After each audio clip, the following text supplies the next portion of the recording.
Donald Trump ने जो social media site x पर यह अनाउंस किया कि दोनों देशों ने समझदारी दिखाई है, और मैं पूरा वर्बेटम पढ़ देता हूं एक बार अपने दर्शकों के लिए डोनाल्ड ट्रंप का एग्जैक्ट वर्ड टू वर्ड क्या कमेंट था। डोनाल्ड ट्रंप ने कहा कि after a long night of talks mediated by the United States, I am pleased to announce that India and Pakistan have agreed to full and immediate ceasefire. Congratulations to both countries on using common sense and great intelligence. Thank you for your attention to this matter. ये Donald Trump की तरफ से जो पहला post किया गया वो मैंने आपको बताया। हमारे साथ दो खास मेहमान हमारे साथ बने हुए, जो कि त्रिपाठी साहब हमारे साथ हैं, पूर्व राजनयिक हैं, और अवधेश जो हमारे साथ हैं वरिष्ठ पत्रकार हैं। त्रिपाठी साहब, मैं पहले आपके पास आऊंगा सर कि इस स्टैंड को आप कैसे देख रहे हैं, अमेरिका की तरफ से बातचीत की जाना और डोनाल्ड ट्रंप का सोशल मीडिया साइट एक्स पर यह पोस्ट कर देने की बात हो गई है, भाई सीज फायर होने जा रहा है। देखिए, ये बात तो सही है कि बैक चैनल से बातें हो रही थी, कई ओर से हो रही थी, सिर्फ अमेरिका नहीं, ईरान, कतर, सऊदी अरेबिया और क्या कहते हैं यूएई, सारी बातें हो रही थी। लेकिन अब इसमें किसका श्रेय है ये पता नहीं कि डोनाल्ड ट्रंप खुद छाती पीट के श्रेय लेना चाह रहे हों या नहीं। अगर उन्होंने लिया भी है, ये स्वागत योग्य है कि सीज फायर हुआ है, लेकिन अब ये देखने की कई चीज़ें हैं। एक तो क्या डोनाल्ड ट्रंप ने जो कहा है सीज फायर के लिए, क्या लालच दिया गया पाकिस्तान को कि हम क्या पाकिस्तान को सर लालच दिया होगा, उसके लिए तो यही बहुत है कि जो तबाही लगातार पाकिस्तान में हो रही है वो किसी तरीके से रुक जाए। फेस सेविंग एक्ट पाकिस्तान के लिए कम से कम हो जाएगा। लालच भी दिया गया होगा मेरे ख्याल से कि हम आपके फेवर में ये करेंगे वो करेंगे। क्या लालच दिया गया? दूसरी चीज ये है कि जो 12 मई का है तो अभी फुल एंड फाइनल नहीं हुआ है। 12 मई को फिर बात होगी, और 12 मई को जो बात होगी उसका क्या नतीजा आएगा ये देखना होगा। और तीसरी सबसे बड़ी चीज़ ये कि आज जब भारत ने ये कह दिया कि आगे से होने वाला कोई भी आतंकी हमला एक्ट ऑफ वार माना जाएगा।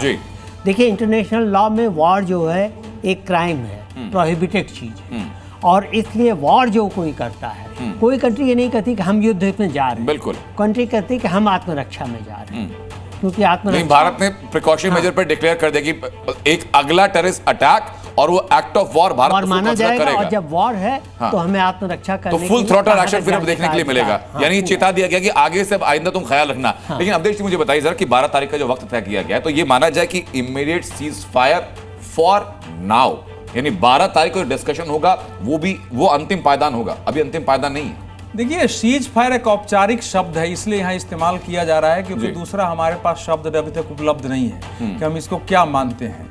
लेकिन ये परंपरागत ट्रेडिशनल रूप में जब वार नहीं है तो इसमें सीज फायर कैसे होगा समझने की जरूरत है। और जो हमारे एमईए का प्रेस कॉन्फ्रेंस विदेश मंत्रालय के, उसमें ट्रंप साहब का नाम नहीं है। देखिए, भारत के ये घोषित स्टैंड है कि कश्मीर के मामले में हम किसी मध्यस्थता को स्वीकार नहीं करेंगे, और मुझे नहीं लगता है कि प्रधानमंत्री नरेंद्र मोदी की सरकार कश्मीर के मामले में किसी मध्यस्थता को स्वीकार करेगी। फर्स्ट। सेकेंड बात आती है कि इस समय जो एस्केलेशन जिसको बोलते हैं, हम तो एस्केलेशन नहीं बोलते हैं, वो उसमें उन्होंने कैसे बात की होगी।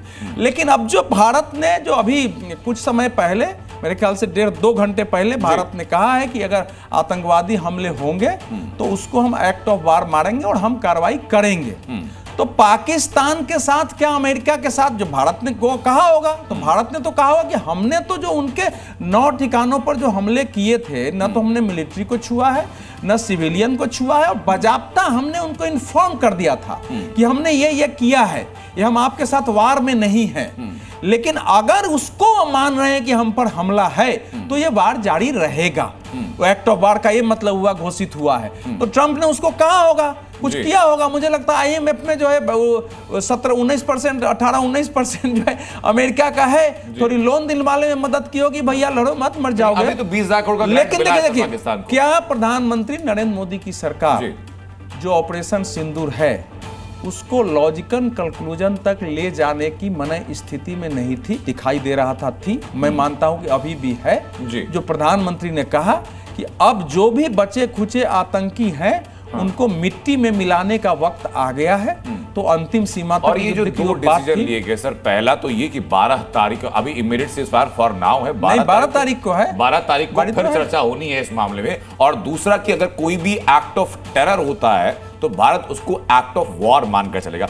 मैं सर आपके एक सेकंड, वो पास जवाब दिया है हमने। जी। देखिए, हमने हमला नहीं किया है। हाँ। जब उन्होंने उस आतंक के विरुद्ध कार्रवाई को जी। और जब उन्होंने हमला मान करके हमला किया है तो भारत ने किया। और यह सच है कि पाकिस्तान का एयर डिफेंस में बिल्कुल कमजोर हो गया था। एयर डिफेंस उनका बिल्कुल फेल था, वो कर नहीं पा रहे थे। तो उसके हिसाब से बनी होगी कुछ। जी राजकृष्ण सर, मैं आपके पास में आऊंगा कि what do you make out of this situation? दरअसल जी।